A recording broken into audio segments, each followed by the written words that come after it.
What does the Pledge of Allegiance mean to me?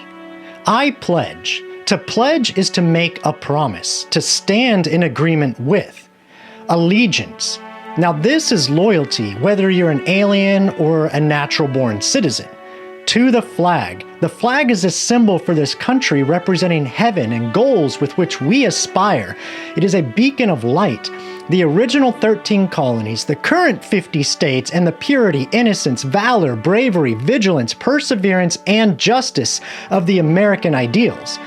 Of the United States of America, the first country founded on a foundation of Judeo-Christian and biblical beliefs, a country that fought and still fights for freedom and liberty and opportunity for all, the country where all are free to worship as they see fit. And to the Republic, yes, America was founded as a republic, a representative government ruled by law that is the Constitution, for which it stands. It is up to us if it remains standing. As former U.S. President Ronald Reagan once said, freedom is never more than one generation away from extinction.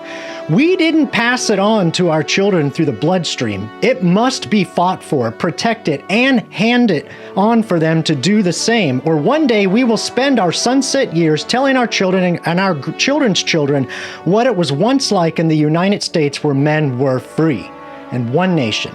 We are all American, and we should put our country first. Under God. We were founded by the wisdom and grace of God. Indivisible. Unable to be divided or separated from God, from country, from each other. With liberty and justice for all. Liberty is the responsible use of the freedom and power to live as one pleases, without tyranny or oppression. And justice, this is responsibility and accountability. It is the deliverance of punishment for one's choices, the administration of what is just by law.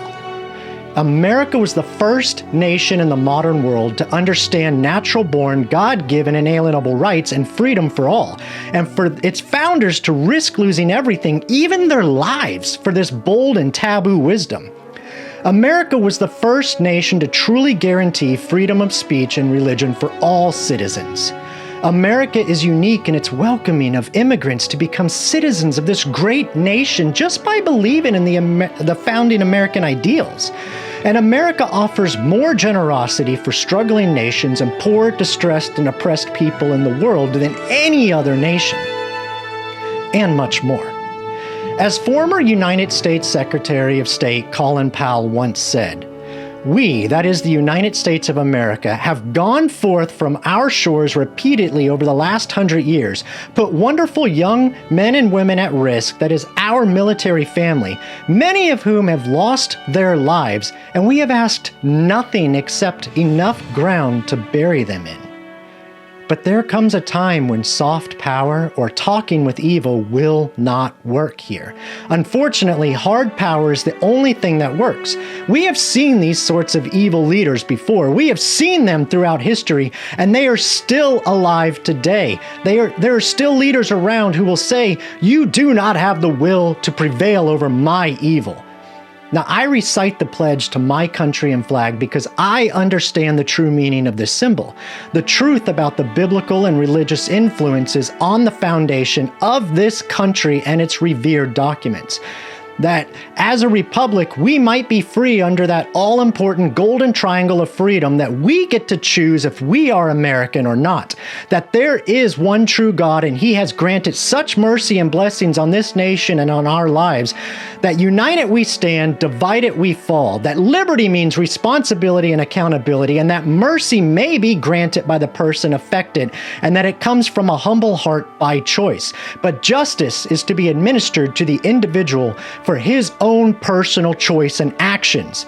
Now, I understand that culture and times were different, and that the truth is the majority of our founders desired true freedom and liberty for all, and built upon a foundation of Judeo-Christian beliefs that would allow this ambitious goal that defied the world of its time to be implemented as grace was taught, and this nation, under God, understood these principles and American values.